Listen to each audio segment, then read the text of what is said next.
Alright guys, so I'm going to show you the proper way to do crimp and solder.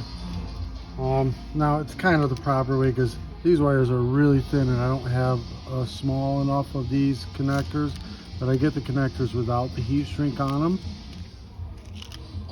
I've crimped this side already, it's nice and tight. I have the heat shrink in place already as well. Now I gotta get the other side to here. It's nice and short. All of this is a very big pain in the butt. I use these crimpers. These are OEM crimpers. I had to start this because this is so small. I had to start it in this one, and now I'm going to move it to this one, and I'll crimp it down further, but that's not going to be even enough because it's such small wires. I'm going to literally have to spin it around and crimp it the other way too. A little hard. I'm going to pop it out of this and spin it all the way around, just because this is the wrong size barrel, whatever. It'll work.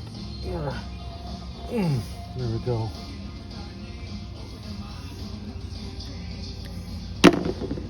It's on there good.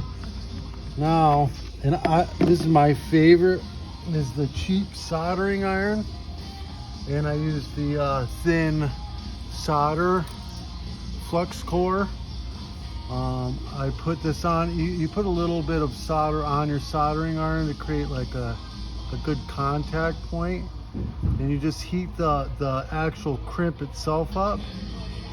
When it gets hot enough, it'll melt this, it'll suck this solder right in. Boom, right there. I had to touch the solder to create another connection. And then do the other side. It should be close to hot already. Yep.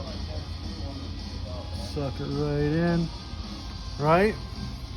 Then we're going to take some dielectric grease. We're going to get a little gob of that on us. We're going to wipe that on the electrical connector. Get all over it.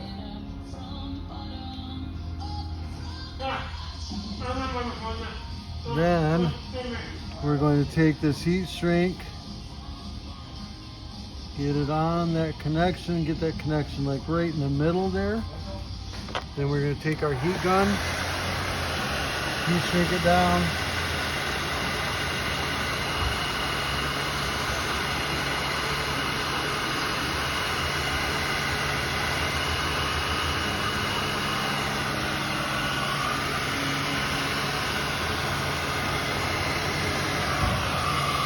Now what happens is that creates a completely waterproof connection that is soldered together, so it is as solid as you're going to get for a connection. The previous person did these butt connectors. I'm going to get rid of them. Those are okay-ish, but for a perfect solder, that's what you do. I'll put all the stuff I use. I like the cheap soldering tool that comes in a whole kit. I'll put that in the description below. The solder, the butt connector kit, the heat shrink kit, the whole 9 yards. This helped you out in any way, shape, or form. Give me a thumbs up. Hit that subscribe button. Peace.